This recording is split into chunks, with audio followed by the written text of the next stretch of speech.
guys, I just wanted to take a second to thank everyone who has been using my links when they purchase gear from Rocky Mountain ATV MC. It might not seem like a big deal, but it really goes a long way, and it helps me focus on sharing my adventures with you. If you want to pick up any of the gear that you see in the video today, or you just need an oil change, check down in the video description, click one of the Rocky Mountain links, and any purchase you make will go towards helping me share more adventures with you.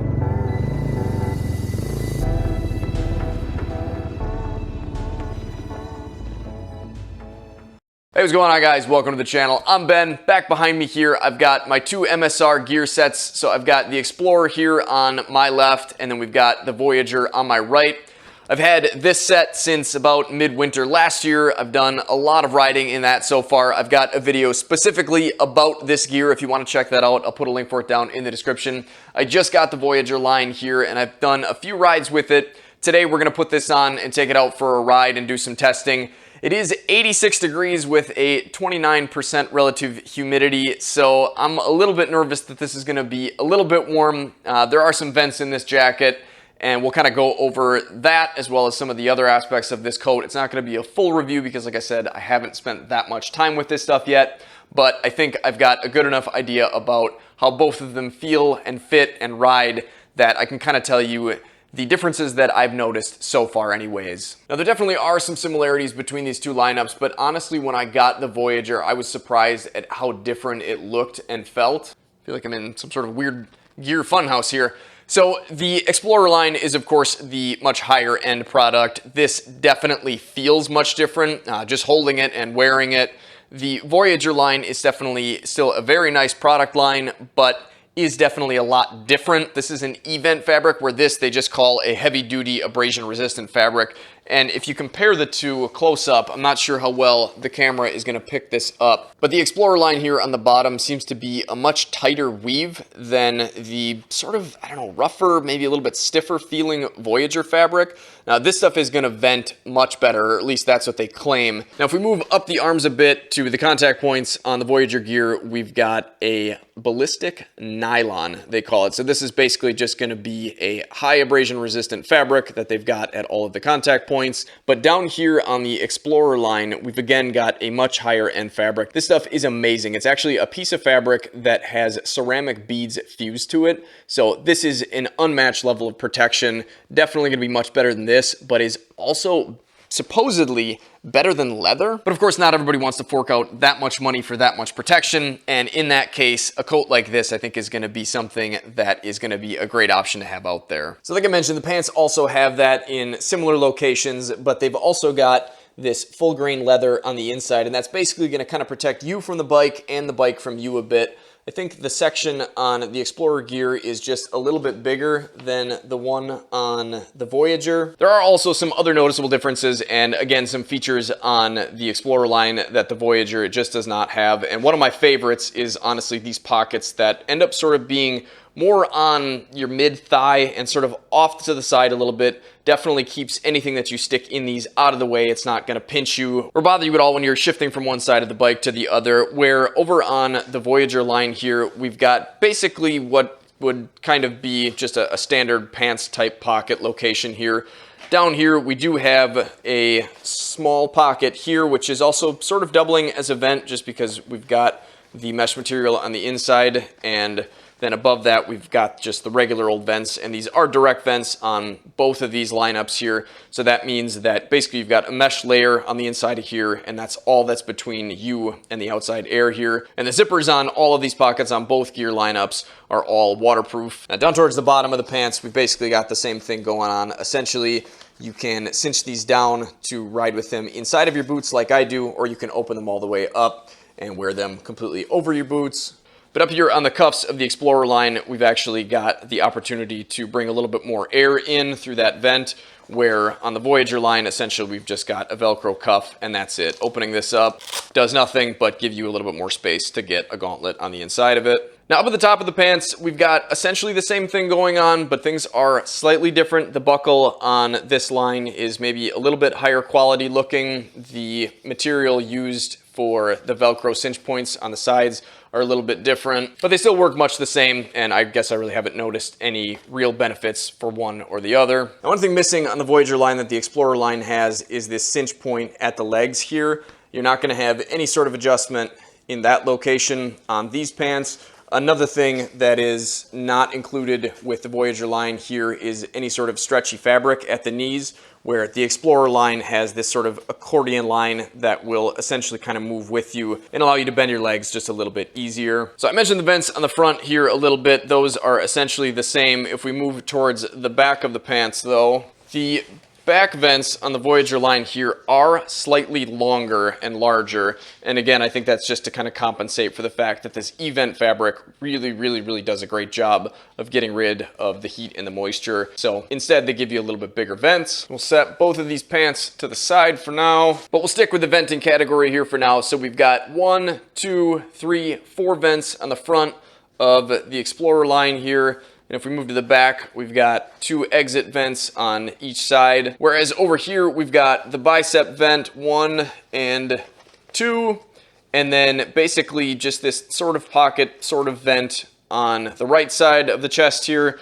Down towards the arms, we do have these 2 little pocket vents that help bring in a little bit of extra air. If we move to the back of the Voyager here, we've got, again, 2 fairly sizable exhaust vents on each side. Both coats do have the pocket here for a hydration pouch, which I think is awesome, and I am going to be testing out today. Normally, I just wear my MSR backpack because that gives me some extra storage, but having the opportunity to just stick this right in the back of a coat is so nice and so smart. Below that, on the Voyager line, we have just this little reflective strip, which is, of course, nice to have, but if you bump up to the Xplorer line here, we get this nice large pouch. You've got cinch points at your arms, at your waist, and then really kind of a cool design for cinching down the bottom of this coat. So basically, you just need to pull this tight, and when you need to release it, all you have to do is squeeze this and it will release. Where over on the Voyager line, we just have the sort of basic adjustment here. Now, both of these lines are gonna have armor in the same locations. We've got it at the shoulders, the elbows, and the back. And both are removable. However, they both look and feel very different. And what I mean by that is the Xplorer line is much more willing to contour to your body. It also has a bit of venting just kind of built in with these channels, but also has holes in the back of it. The armor from the Voyager line here does have holes in it for a little bit of breathability, but of course no channels or anything like that. And this is much more comfortable just from the simple fact that just on its own, without any heat added, it is very flexible. This stuff will sort of take your body heat and get a little bit more malleable, but I don't think it could ever come nearly as close to the comfortability that this stuff provides. This stuff is so cool. And the armor on the Xplorer line is also much thinner than the Voyager side here. Now, the interior of both coats, as best I can tell, it looks like they've used the same mesh fabric. I do always try to wear the MSR base layer here just to kind of keep a little bit more of a barrier between me and this stuff. I have noticed with this coat at the contact points where the armor's at, if you get a little bit sweaty and you have bare skin, it does tend to rub on you a little bit, but I think any type of mesh fabric really would. And until just recently, I've never been much of a believer in a base layer, but honestly, I would say it's definitely worth checking something like this out. It keeps you a little bit warmer when it's cold out, and it keeps you a little bit cooler and helps you breathe and wick away moisture a little bit better when it's hot. Now, both lines do have these interior chest pockets on both the right and left side, which are a nice place to stick a phone or a power bank. So I'm gonna get this Voyager line put on here just like last time. I've got a 32 regular pant, which just like on the Xplorer line fits me quite well. No complaints there. A bit of adjustability here with the clicker. So if you need to fit something underneath this, say the mid layer for the cold days, you've got the opportunity to do that. Definitely a bunch of adjustability at the sides as well. These do seem to kind of restrict your movement a little bit more than the Xplorer line does, and I think some of that is that accordion fabric. At the hips here, we have something that I guess I was a little bit surprised to see. So this is not, I guess, the traditional type of armor that you would expect. This is just kind of a somewhat squishy, thick-ish piece of, I guess, fabric or material that sort of just sits down here kind of at your hip and is literally just Velcroed into place. It's of course going to be better than nothing, but obviously not near as nice as what's in the Xplorer line. These have a mesh pocket, again, very breathable, definitely thicker than what's in the Voyager line. Now, if I reach down in here and pull out the knee, definitely breathable, definitely very nice and malleable. Whereas down here, we've again got a Velcro pouch instead, and This is definitely a bit more squishy than what's in the back of this coat. Still some breathable material, still something that I think is going to feel much better on your knee than nothing at all, but obviously, again, sort of a little bit of a less expensive piece. So this coat is a medium, just like my Xplorer coat is. However, it does seem like it fits, again, just like the pants, maybe not quite as well. A little bit more restrictive as far as movement goes, and I am 5'10", about 160 pounds, and I've got a 31-inch inseam, and I don't think that I would trade a size up or down in either the pants or the coat, but like I said, it's just kind of, I don't know, it doesn't feel quite as nice. Still definitely a nice fit, not uncomfortable in any way, definitely meant to be sitting on a motorcycle. There is some adjustability in the armor in both of these lines, which I never really thought was all that important until I tried to stick a set of armor in a set of armored jeans that I've got. And then I realized that different body types definitely need the protection in different spots. However, both of these lines, as soon as I put both the pants and the coat on, every piece of armor felt like it was exactly in the right spot for me. So there is some adjustability there if you need it, but it does seem like they've got things pretty well figured out as far as that goes. So I'm gonna throw on my MSR motocross boots as well as the MSR air gloves, and we'll take the Kale out for a ride and see how this stuff does. I'm kind of not looking forward to this. It is really, really, really too hot for this gear. Or I guess I think it's gonna be. Let's find out.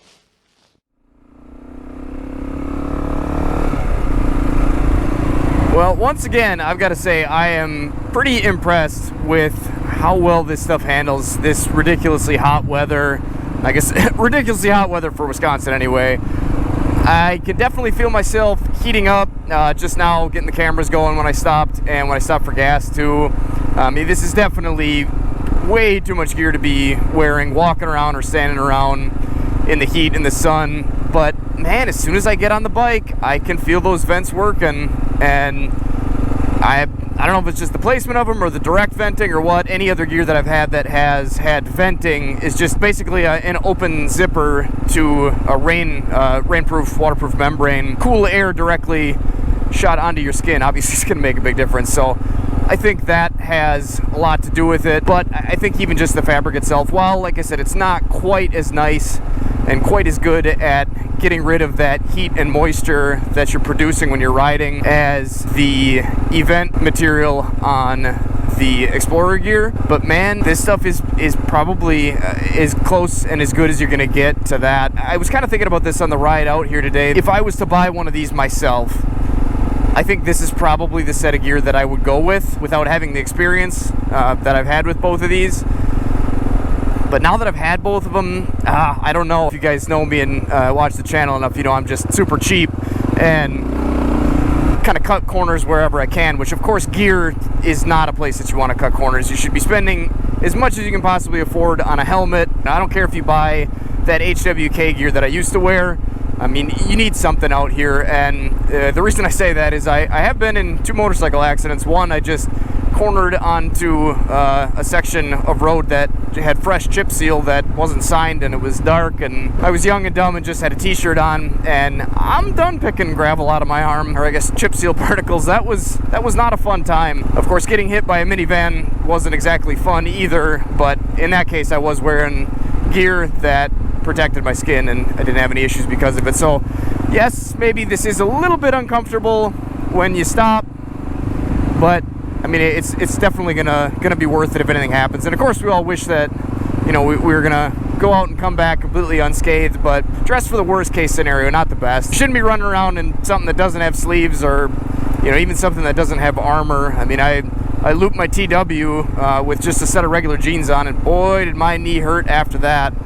And it actually bothered me for a long time after that, because anytime I'd wear my old riding pants, it would chafe the scab off. It's definitely worth it to have good gear. And if you can't fork out the money for the expensive stuff, I mean, I think this is still probably gonna hit pretty high in its category as far as quality and comfortability and features for the price. I mean, I think any MSR product, I think you're gonna have a hard time beating in its own category. I would assume this stuff will work just as well in cold weather. I will get out and test that when we can, but obviously can't do that today. The other line, the Xplorer line, with the base layer, the mid layer, and a few heated accessories, insoles, and a vest. I mean, I was riding in 30-degree weather and was very comfortable, so it's nice to have that ability to stretch it, but obviously this stuff is not meant to be, you know, ridden in 85-degree weather. And I guess maybe I shouldn't say that. It's definitely not meant to do this in this temperature off-road, but I mean, I think it really does pretty well. And obviously there are sets of gear out there that are made for hotter weather riding, a mesh coat and, you know, mesh riding pants, stuff like that. I mean, that's obviously what you want in this type of heat, especially if you're going to go off-road. But I mean, this is not nearly as awful in this heat as I thought it would be. And again, I think that's just the design and the ingenuity that went into this stuff. So I think it is worth looking into. I never want to try to push gear that you don't need on anyone, but anybody on a motorcycle should definitely have some sort of protective gear every time they go out on every part of their body. And speaking of the other parts of my body, I kind of complained about the MSR air gloves a little bit last time. I guess I should mention that it is nice that they do let some air in both in the palms and on the back side, and of course let a little bit of heat and perspiration out as well.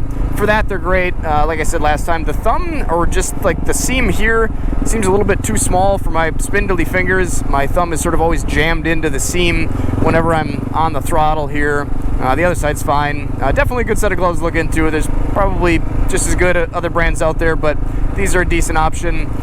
The MSR boots here, I would say I would not recommend these for the road. They're way too stiff. Now, that being said, they are definitely something that makes me feel a lot better when I'm riding around strictly off-road and only having to do 1 or 2 shifts, you know, every once in a while. I rode these on some single track with the 701 earlier this year, and I completely forgot how stiff they were from the aspect of being able to shift and hit the brake and everything. I mean, they were a nice extra added amount of protection that I was really happy to have. Obviously, if you drop a bike on your leg, or, you know, you do something goofy, that stiffness is going to help protect your ankle and your foot and your leg and everything. So definitely always a good idea to have some sort of boot protection. But like I said, I would recommend these more for an off-road ride than a strictly on-road. The MSR Adventure boots work much better for the setup that I've got with this bike, which is the extended tusk shift lever and the lowered non-dampened JNS brackets, which I highly recommend as well. The Xplorer line definitely seems to have more flex, but on the bike, honestly, I mean, sitting here, other than that 20 milliliters of water hanging on my back, I mean, I can't even hardly tell that I've got this stuff on. I mean, it really fits well and lets you move just fine. Of course, the Xplorer gear is probably going to flex a little bit better. Like I said, the other stuff is going to give you a bit more protection. I'm gonna leave that decision up to you guys. Thanks for watching. I hope this video was helpful to you. If it was, let me know down in the comments section. Until next time, guys, get out here, get some gear first, but get out here and enjoy this beautiful world any chance you get. Thanks for watching. Take care, stay safe, and stay swanky.